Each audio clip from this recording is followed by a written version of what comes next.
Hello student, welcome to Shivam study knowledge YouTube channel.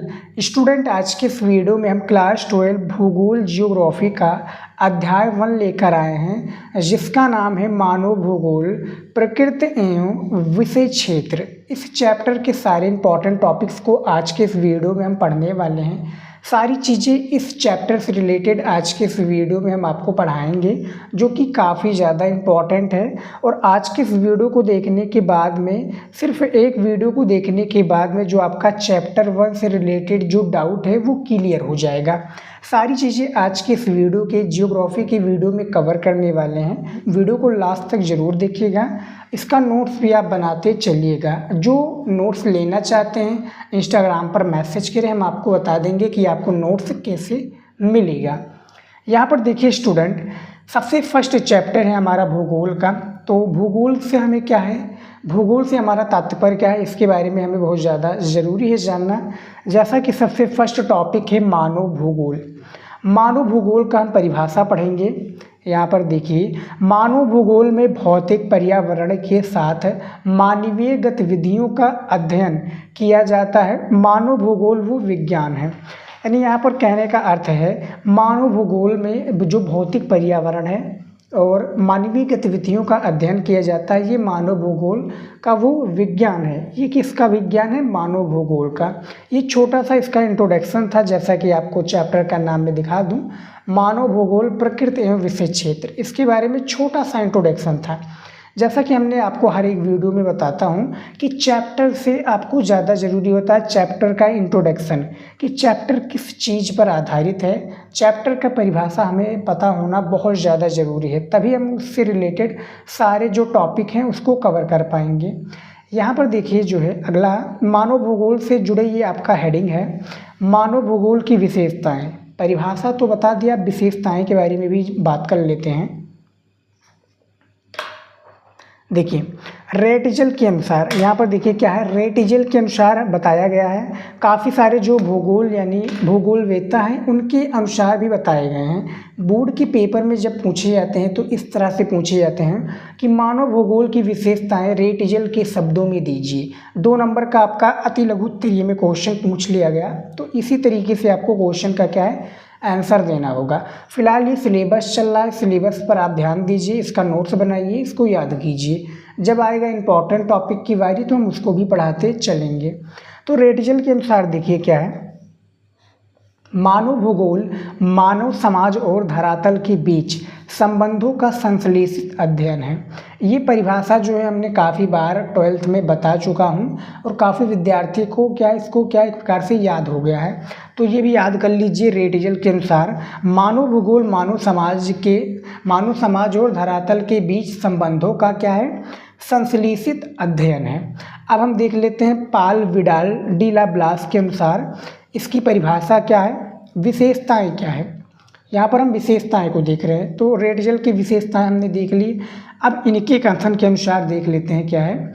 जैसे हमारी पृथ्वी को नियंत्रित करने वाले, यहाँ पर देखिए, करने वाले भौतिक नियमों तथा इस पर रहने वाले जीवों के मध्य संबंधों के अधिक संश्लेषित ज्ञान और से उत्पन्न संकल्पना को क्या कहते हैं, मानव भूगोल की विशेषताएं या परिभाषाएं कहती हैं।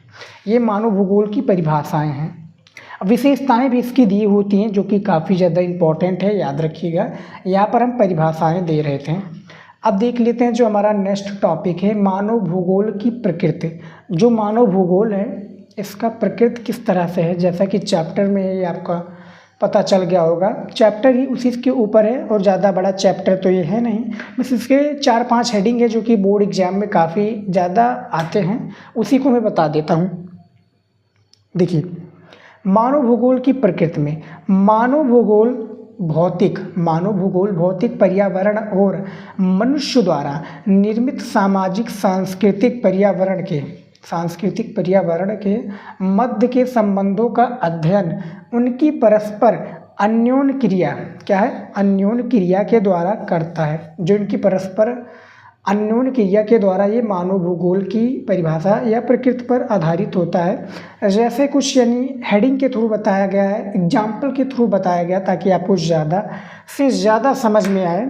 और ज़्यादा से ज़्यादा समझ में आएगा स्टूडेंट तो आप ज़्यादा कुछ क्या है, लिख पाएंगे बोर्ड एग्जाम में, ज़्यादा आप समझ पाएंगे बेहतर। तो ध्यान से देखिएगा वीडियो, काफ़ी विद्यार्थी जो हैं वीडियो को स्किप कर देते हैं, फिर बाद में उनको प्रॉब्लम होती है। यहाँ पर आपको स्किप नहीं करना है, आपको हमारी बातों को सुनना है। बैकग्राउंड में आपको काफ़ी सारी आवाज़ें सुनाई दे रही होंगी, तो प्लीज़ आप इसको इग्नोर कीजिएगा। देखिए यहाँ पर देखिए जैसा है कि भू आकृति मृदाएं जलवायु आदि का उपयोग कर भौतिक वस्तुओं का निर्माण करते हैं।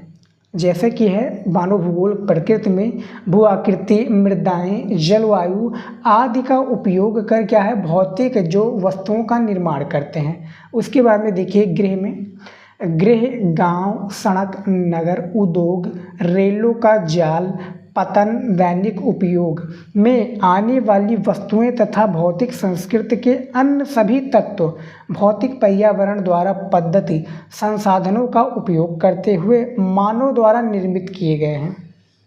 किसके द्वारा निर्मित किए गए हैं, मानव के द्वारा। मैं थोड़ा डीपली इसमें आपको समझाना चाहूँगा। देखिए जैसे कि गृह, आपका गृह यानी होम हो गया, यानी घर हो गया। गांव आपका जैसे जो जिस गांव में आप रहते हैं। सड़क यानी जो भी गलियां सड़क रहती हैं आपके गांव को जोड़ती हैं। नगर जो आपका हो गया, जैसे नगर होता है ना, सिटी। उद्योग हो गया यानी कोई उद्योग होता है, वहाँ पर आपके आसपास गांव में कोई रेलों का पटरी है, रेल आती जाती हैं, रेलों का जाल। दैनिक उपयोग में आने वाली जो सभी वस्तुएं यानी जो भी दिन भर में सारी चीज़ें, यानी हम कहते हैं ना गांव की लैंग्वेज में, दिन भर में मैंने सारा काम क्या हुआ, तो उपयोग आने वाली वस्तुएं तथा भौतिक संस्कृति के अन्य सभी तत्व भौतिक पर्यावरण द्वारा पद्धति संसाधनों का उपयोग करते हुए मानव द्वारा निर्मित किए गए हैं। ये सारी चीज़ें क्या हैं, मनुष्य के द्वारा बनाए गए हैं। समझ में आ गया, ये मानव भूगोल की प्रकृति है। उसके बाद में देखिए एक और हेडिंग आ गया है।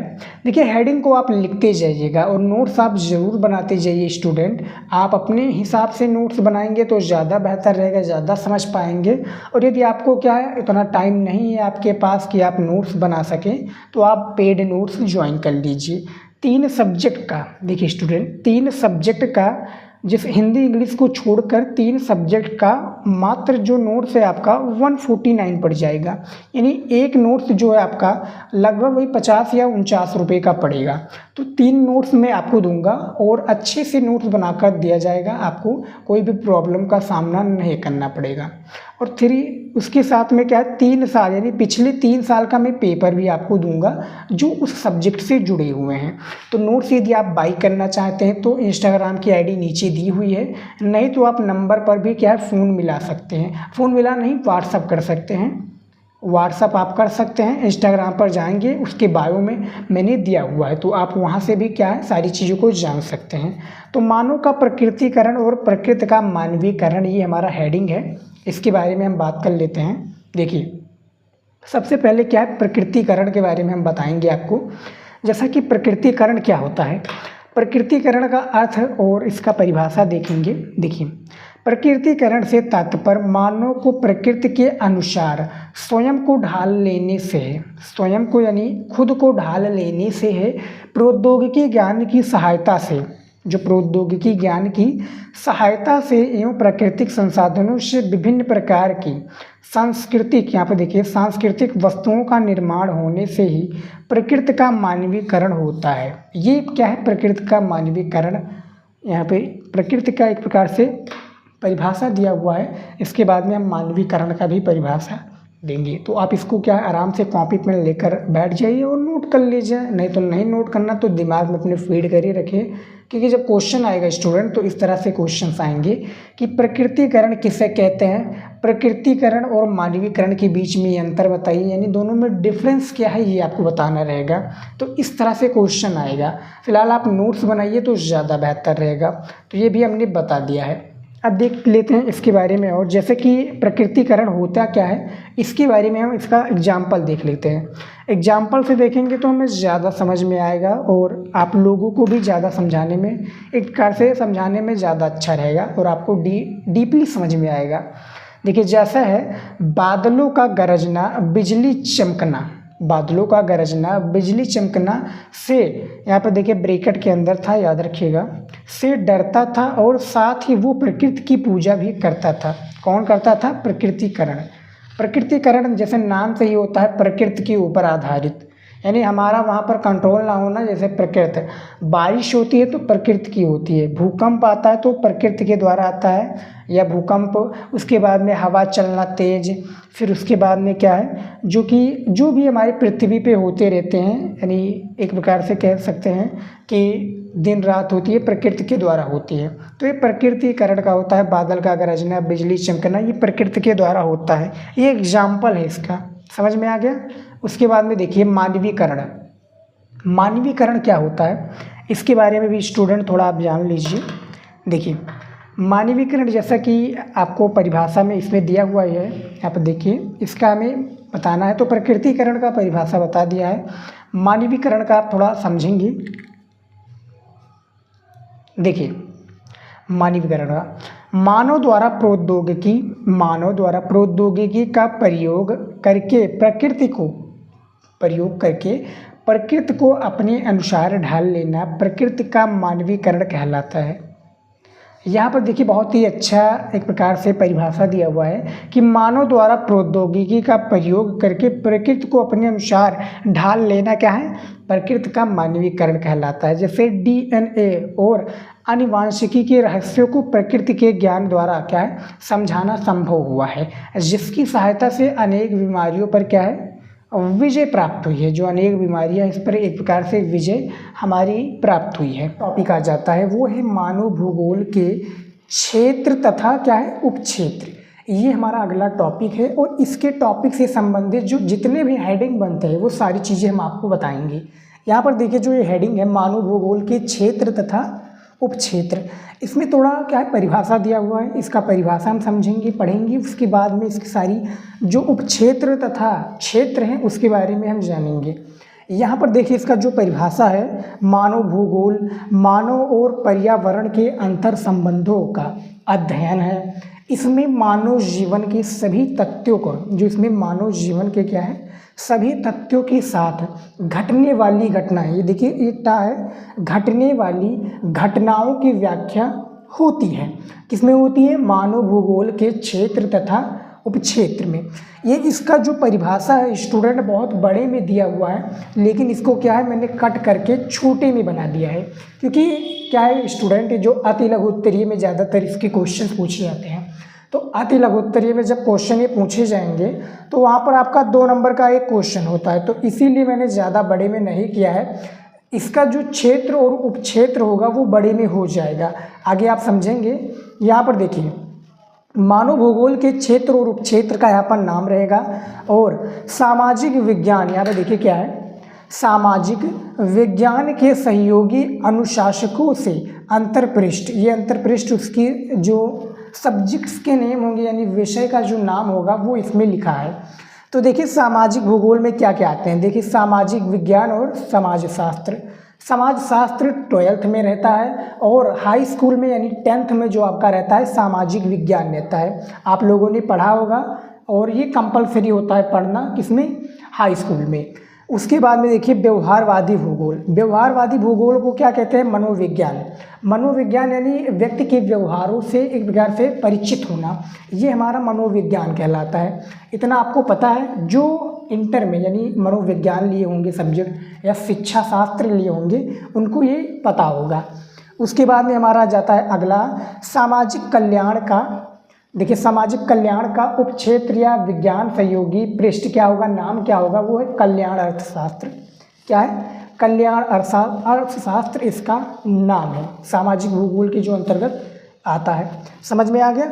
अब इसमें कई सारे देखा जाए तो स्टूडेंट देखिए जैसे सामाजिक भूगोल से संबंधित है, याद रखिएगा सामाजिक भूगोल से संबंधित जितने भी पृष्ठ बनते हैं उसके क्षेत्र और उपक्षेत्र, वहाँ पर इसका क्या है नाम दिया हुआ। इसके अपोजिट जैसे देख सकते हैं व्यवहारवादी भूगोल को मनोविज्ञान कहा जाता है, सामाजिक कल्याण का कल्याण अर्थशास्त्र कहा जाता है, वही सामाजिक भूगोल को क्या है सामाजिक विज्ञान और समाजशास्त्र कहा जाता है। ये आपको पता चल गया स्टूडेंट। उसके बाद में और देखिए इसमें और भी है, जैसा कि अवकाश का भूगोल।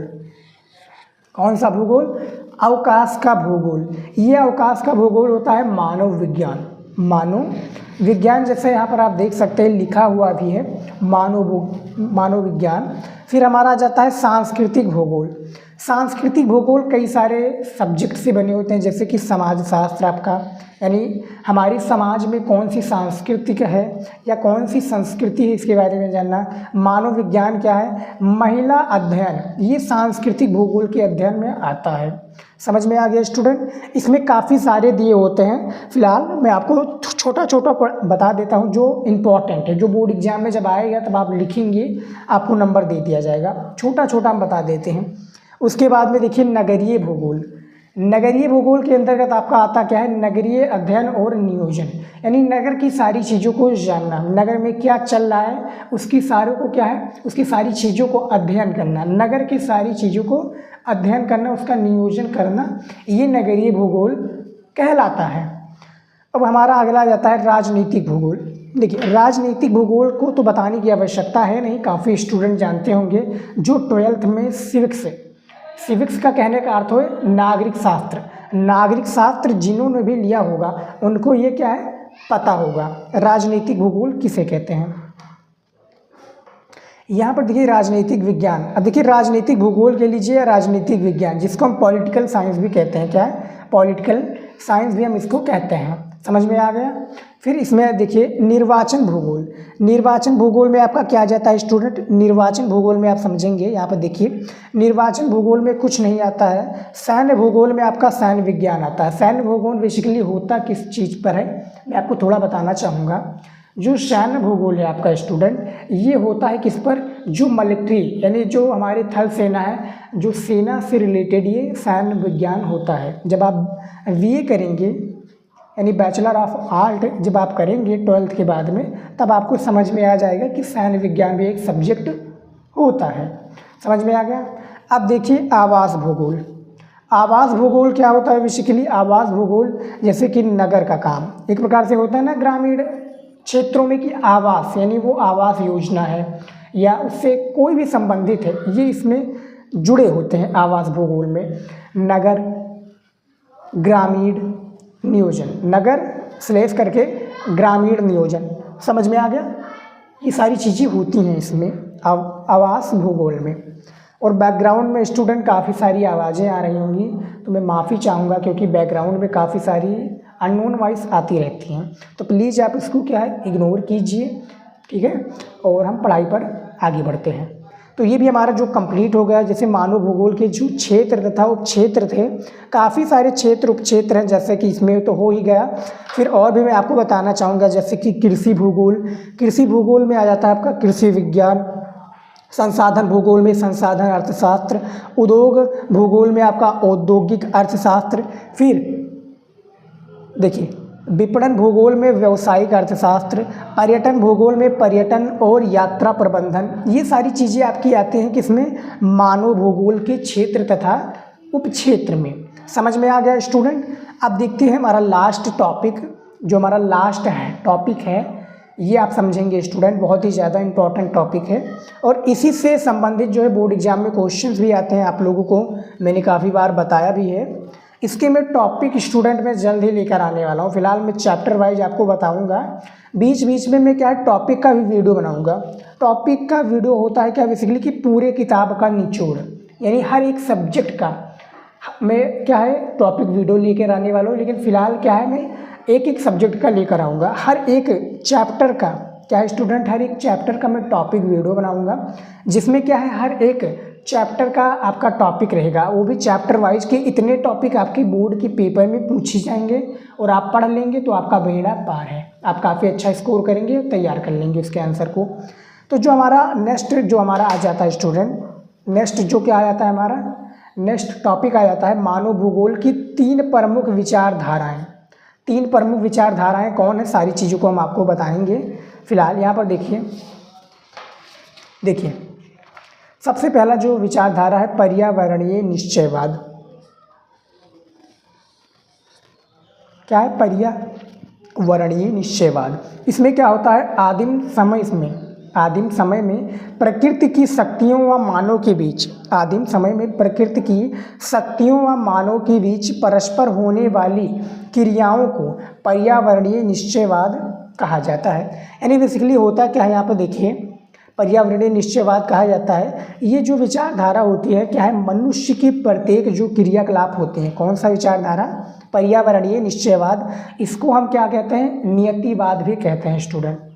या करके आपका लगा होगा, काफ़ी बोर्ड एग्जाम में जब क्वेश्चन पूछे जाएंगे तो इसमें इस तरह से भी पूछा जाएगा कि पर्यावरणीय नियतिवाद क्या होता है। तो काफ़ी बच्चे जो है कन्फ्यूज हो जाते हैं, लेकिन आपको मैं बता दूं ये निश्चयवाद का ही एक स्वरूप है, एक प्रकार से होता है ना, या करके सारी चीज़ें लगा होता है, तो वो यही है। समझ में आ गया।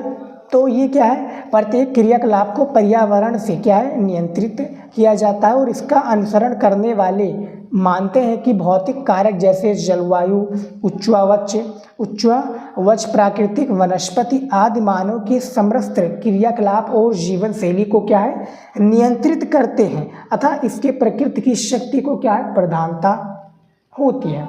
किसकी, पर्यावरणीय निश्चयवाद की। समझ में आ गया। ये हमारा एक प्रकार से पहला जो है इसकी विचारधारा है मानव भूगोल की। दूसरा है संभववाद। देखिए संभववाद क्या होता है, इसका भी परिभाषा आप देख लीजिए। देखिए इसमें मानव शक्ति की प्रधानता होती है। जो मानव शक्ति इसकी क्या होती है, प्रधानता होती है। इसके जनक कौन है, विडाल, यहाँ पे देखिए विडाल डी ला ब्लास, ये इसके संभववाद के जनक होते हैं। संभववाद में मैं थोड़ा और बताना चाहूँगा आपको, जैसे कि इसमें क्या होता है कि जो मानव प्रकृति द्वारा प्रदान किए गए संसाधनों को अवसर के रूप में क्या है, प्राप्त कर इच्छा अनुसार उपयोग कर सकता है, अतः इसमें मानव शक्ति की क्या होती है, प्रधानता होती है। किसमें, मानव शक्ति की इसमें प्रधानता होती है संभववाद में। और जो पर्यावरणीय निश्चयवाद में किसकी प्रधानता होती है, इसमें शक्ति की प्रधानता होती है, यानी प्रकृति की जो शक्ति है ये इसमें पर्यावरण से ही, जैसे आपको समझ में आ रहा होगा, इसमें उसकी प्रधानता होती है। उसके बाद में देखिए अगला, देखिए जो हमारा तीसरा विचारधारा है वो है नवनिश्चयवाद। नवनिश्चयवाद अथवा रुको और जाओ निश्चयवाद, ये काफ़ी ज़्यादा इम्पॉर्टेंट है। समझ में आ गया। ये क्या है, बोर्ड एग्जाम में काफ़ी बार पूछा जाता है। तो यहाँ पर देखिए इसको क्या है, ग्रिफ्थ टेलर ने, यहाँ पर याद रखिएगा, नवनिश्चयवाद को ग्रिफ्थ टेलर ने संभववाद की आलोचना करते हुए नवनिश्चयवाद की विचारधारा को क्या है, प्रस्तुत की है। नवनिश्चयवाद को रुको और जाओ निश्चयवाद भी कहा जाता है। बस आप इतना पढ़ लीजिएगा, आपका हो जाएगा। लेकिन इसमें थोड़ा मैं और बता दूं आपको, ये जो विचारधारा क्या है, यहाँ पर देखिए इसको किस विचारधारा से कहा जाता है, नवनिश्चयवाद या निश्चयवाद भी कहा जाता है। इसको रुको और जाओ के नाम से भी जाना जाता है। इस तरह से भी बोर्ड एग्जाम में काफ़ी बार क्वेश्चन पूछे जाते हैं कि रुको और जाओ निश्चयवाद के प्रतिपादक कौन है, तो वो ग्रिफ्थ टेलर हैं। ऑब्जेक्टिव क्वेश्चन में काफ़ी बार पूछा जाता है, इसीलिए मैं आपको ये बता देता हूँ ताकि आप क्या है, पहले से ही सचेत हो जाएं। समझ में आ गया। तो नवनिश्चयवाद तो पर्यावरणीय निश्चयवाद के समान है और ना ही संभववाद के समान है, यानी नवनिश्चयवाद क्या है, काफ़ी डिफरेंस है दोनों से, किसकी, पर्यावरणीय निश्चयवाद और संभववाद से।